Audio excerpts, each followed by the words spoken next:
ನಮಸ್ತೆ. ಈ ಕಥೆ ಬ್ಯಾಟಲ್ ಆಫ್ ಬಹರೈಚ್ನಲ್ಲಿ 1033ನಲ್ಲಿ ನಡೆದ ಯುದ್ಧ.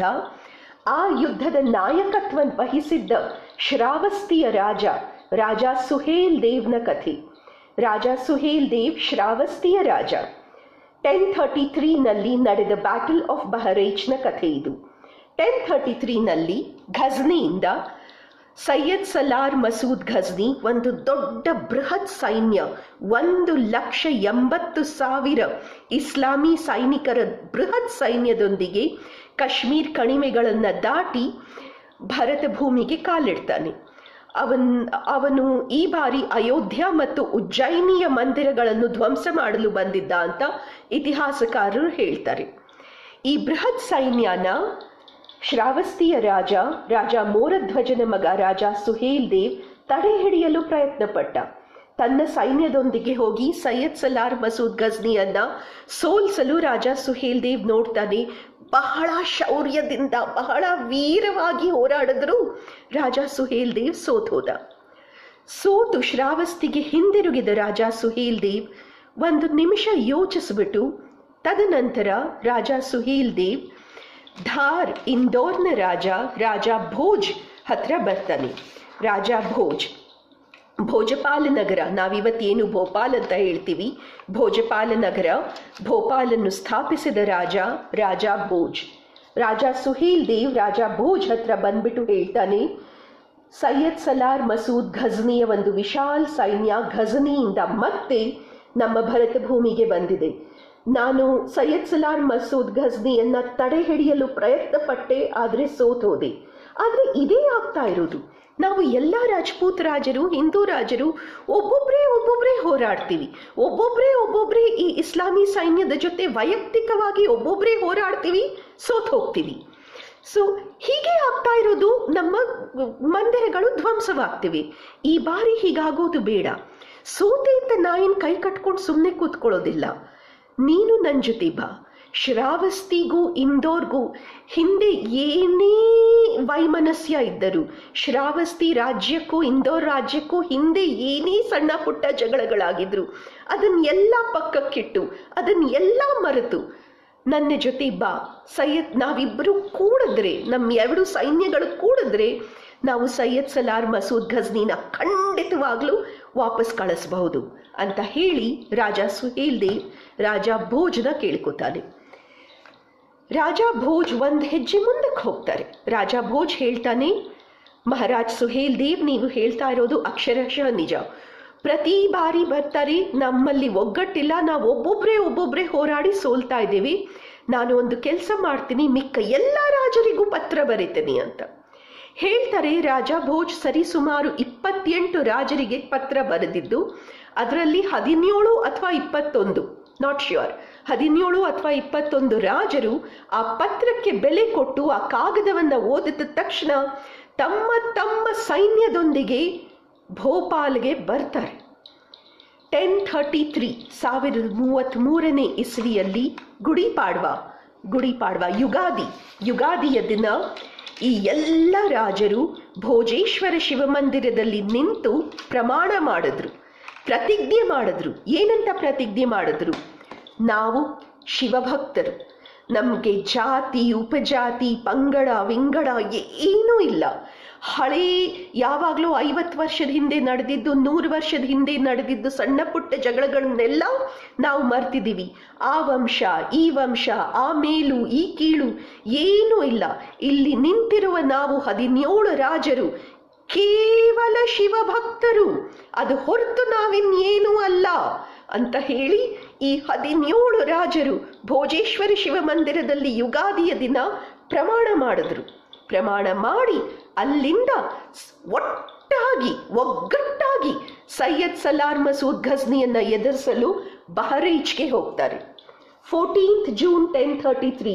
ಇವತ್ತಿಗೂ ನೀವು ಉತ್ತರ ಪ್ರದೇಶದಲ್ಲಿ ಲಕ್ನೋವಿಂದ ಗೋಂಡ್ ಕಡೆ ಹೋಗಿ ಗೋಂಡಿಂದ ಚೂರು ಮೇಲಕ್ಕೆ ಬಂದರೆ ಚಿತ್ತಾಊರ್ ಸರೋವರದ ಬಳಿ ಬಹರೈಚ್ ನಗರಿ ಇವತ್ತಿಗೂ ಇದೆ. ಬಹರೈಚ್ ನಗರಿಯ ಯುದ್ಧ ನಡೆದ ಸ್ಥಳ ಚಿತ್ತಾಊರ್ ಸರೋವರದ ಬಳಿ ನೀವು ಇವತ್ತಿಗೂ ನೋಡಬಹುದು. 14th June 1033.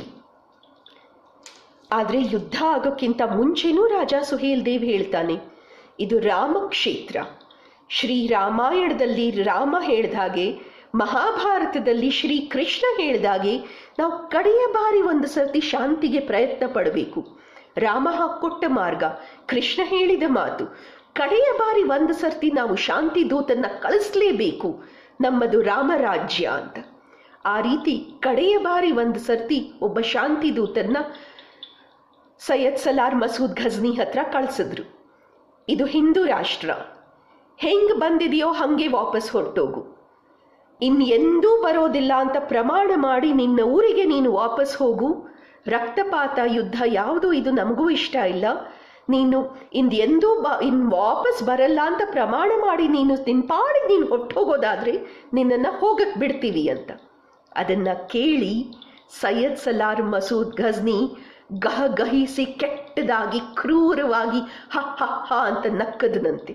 ನಕ್ಕಬಿಟ್ಟು ಹೇಳ್ತಾನೆ, ಯಾ ಇಲಾಹ ಇಲ್ಲಲ್ಲ, ಅಲ್ಲಾಹ್ನ ಬಿಟ್ಟು ಬೇರೆ ದೇವರು ಯಾರೂ ಇಲ್ಲ, ಅಲ್ಲಾಹ್ನ ಬಿಟ್ಟು ಬೇರೆ ಯಾವ ದೇವರು ಇರುವುದಕ್ಕೆ ನಾನು ಬಿಡುವುದೂ ಇಲ್ಲ. ಮತ್ತೆ ನಕ್ಕಬಿಟ್ಟು ಆ ಶಾಂತಿ ದೂತನಿಗೆ ಹೇಳ್ತಾನೆ, ಏನು ನೀವು ಒಂದಿಷ್ಟು ಹಿಂದೂಗಳು ಒಗ್ಗಟ್ಟಾಗೋಗಿದ್ದೀರಾ, ನಿಮ್ಮ ಸೈನ್ಯ ಒಂಚೂರು ದೊಡ್ಡದಾಗೋಗಿದೆ ಅಂತ ಸೈಯದ್ ಸಲಾರ್ ಮಸೂದ್ ಘಜ್ನಿನ ಹೆದರ್ಸಕ್ ಬಂದಿದೀಯಾ? ನನ್ನ ಒಬ್ಬ ಇಸ್ಲಾಮಿ ಸೈನಿಕ ನಿನ್ನ 10 ಹಿಂದೂ ಸೈನಿಕರಿಗೆ ಸಮಾನ. ನನ್ನ ಒಬ್ಬ ಇಸ್ಲಾಮಿ ಸೈನಿಕ 20 ಹಿಂದೂಗಳನ್ನ ಹಿಂಗೆ ಸುಮ್ಮನೆ ಸಾಯಿಸ್ಬಿಡ್ತಾನೆ. ನನ್ನ ಒಬ್ಬ ಇಸ್ಲಾಮಿ ಸೈನಿಕ ನಿಮ್ಮ 10 ಹಿಂದೂಗಳ ಮೇಲೆ ಭಾರಿ ಬೀಳ್ತಾನೆ ಅಂತ. ಸೊ ಯುದ್ಧ ಆಯಿತು. 14ನೇ ಜೂನ್ 1033 ದಿನ ಯುದ್ಧ ಆಯಿತು. ಬ್ಯಾಟಲ್ ಆಫ್ ಬಹರೇಜ್, ಇದೇ ಯುದ್ಧ. ಪುಸ್ತಕದ ಪುಟದಿಂದ ಹಾಗೆ ಓದ್ತೀನಿ, ಬಹರೇಜ್ನ ಯುದ್ಧದ ಬಗ್ಗೆ ನೋಡಿ. The Hindu army descended on the Ghaznavid army at Bahraj. The army of Sayyid Salar Masood Ghazni was completely besieged and encircled. 4 ದಿಕ್ಕುಗಳಿಂದ Syed Salaar Masood ಘಜ್ನಿಯನ್ನ ಸುತ್ತುವರಿಸಿ, no POWs were taken, no mercy was shown. ಯಾರ ಮೇಲೂ ಏನೂ ದಯೆ ತೋರಿಸಲಿಲ್ಲ, ಯಾರನ್ನೂ ಜೀವಂತವಾಗಿ ಹಿಡ್ಕೊಳ್ಳಿಲ್ಲ. ಇಡೀ 1,80,000 ಸೈನಿಕರನ್ನ ಪ್ರತಿ ಒಬ್ಬನನ್ನೂ ಸಾಯಿಸಿದ್ರು. 1,80,000 ಇಸ್ಲಾಮಿ ಸೈನಿಕದಲ್ಲಿ ಒಬ್ಬನೂ ಉಳಿಲಿಲ್ಲ. ಇದು ನಡೆದದ್ದು 1033ನಲ್ಲಿ. ಇನ್ನೊಮ್ಮೆ ಸೈನ್ಯ ಕಟ್ಟಿ ಬರೋದಕ್ಕೆ ಘಜ್ನವೀದ್ ಮುಸಲ್ಮಾನರಿಗೆ 157 ವರ್ಷ ಬೇಕಾಯಿತು. 1033 ಇಂದ ಮತ್ತೆ ಶಹಬುದ್ದೀನ್ ಮೊಹಮ್ಮದ್ ಘೌರಿ 1191ರಲ್ಲಿ ಬರೋ ತನಕ ಮಧ್ಯದ 157 ವರ್ಷ ಘಜ್ನಿಯಿಂದ ಇಲ್ಲಿಗೆ ಯಾರೂ ಬಂದಿರಲಿಲ್ಲ. ಇವತ್ತು ಅಷ್ಟೇ ಹಿಂದೂಗಳು ಎಲ್ಲ ಒಟ್ಟಿಗೆ ನಿಂತು, ಇದು ರಾಮರಾಜ್ಯ, ನಾವು ಕೇವಲ ಶಿವಭಕ್ತರು, ಜಾತಿ ಉಪಜಾತಿ ಏನೂ ಇಲ್ಲದ ಕೇವಲ ಶಿವಭಕ್ತರು ಅಂತ ಒಂದು ಸರ್ತಿ ಒಗ್ಗಟ್ಟಾದರೆ ಸಾಕು. ಇನ್ನು 157 ವರ್ಷ ಈ ದೇಶನ ಯಾರು ಕಣ್ಣೆತ್ತಿಯೂ ನೋಡೋದಿಲ್ಲ. ಇದು ಬ್ಯಾಟಲ್ ಆಫ್ ಬಹರೇಜ್ನ ಕಥೆ. ಯಾಕೋ ಏನೋ ಗೊತ್ತಿಲ್ಲ, ನಮ್ಮ ಮೊದಲನೇ ಶಿಕ್ಷಣ ಮಂತ್ರಿ ಸೌದಿ ಅರೇಬಿಯಾದಲ್ಲಿ ಹುಟ್ಟಿದ್ದ, ಸೌದಿ ಅರೇಬಿಯಾ ನಾಗರಿಕರಾಗಿದ್ದ ಮೌಲಾನಾ, ಕುರಾನ್ನಲ್ಲಿ ಪ್ರವೀಣರಾಗಿದ್ದ ಮೌಲಾನಾ ಅಬ್ದುಲ್ ಕಲಾಂ ಆಜಾದ್ ಬ್ಯಾಟಲ್ ಆಫ್ ಬಹರೇಜ್ನ ನಮ್ಮ ಪಠ್ಯಪುಸ್ತಕದಲ್ಲಿ ಹಾಕಲಿಲ್ಲ. ಎಲ್ಲರೂ ಸೌದಿ ಅರೇಬಿಯಾದ ಮೌಲಾನಾ ಆಗಿದ್ದ ಮೌಲಾನಾ ಆಜಾದ್ ಸಿಕ್ಕಿದ್ರೆ ಕೇಳಬೇಕು. ಘಜ್ನಿ ಗೆದ್ದ ಯುದ್ಧಗಳನ್ನು ನಮ್ಮ ಪಠ್ಯಪುಸ್ತಕದಲ್ಲಿ ಹಾಕಿದ್ರಿ, ನಾವು ಗೆದ್ದ ಯುದ್ಧಗಳನ್ನು ಬೇಕು ಅಂತ ಪಠ್ಯಪುಸ್ತಕದಿಂದ ಆಚೆ ಇಟ್ರಿ, ಯಾಕೆ ಅಂತ. ಇದು ರಾಜ ಸುಹೇಲ್ ದೇವ್ ಅವನ ನೇತೃತ್ವದಲ್ಲಿ ನಾವು ಗೆದ್ದ, ಹಿಂದೂಗಳೆಲ್ಲ ಒಟ್ಟಾಗಿ ನಿಂತು, ಹಿಂದೂ ರಾಜರು ಅಷ್ಟರೂ ಒಟ್ಟಾಗಿ ಬಂದು ನಿಂತು ಸೈಯದ್ ಸಲಾರ್ ಮಸೂದ್ ಘಜ್ನಿಯನ್ನ ಸೋಲಿಸಿ 157 ವರ್ಷ ಸುಖ ಸಮೃದ್ಧಿಯ ಶಾಂತಿಯನ್ನು ಸ್ಥಾಪಿಸಿದ ಮಹಾಯುದ್ಧ ಬ್ಯಾಟಲ್ ಆಫ್ ಬಹರಾಯಿಚ್ನ ಕಥೆ ಇದು. Thank you.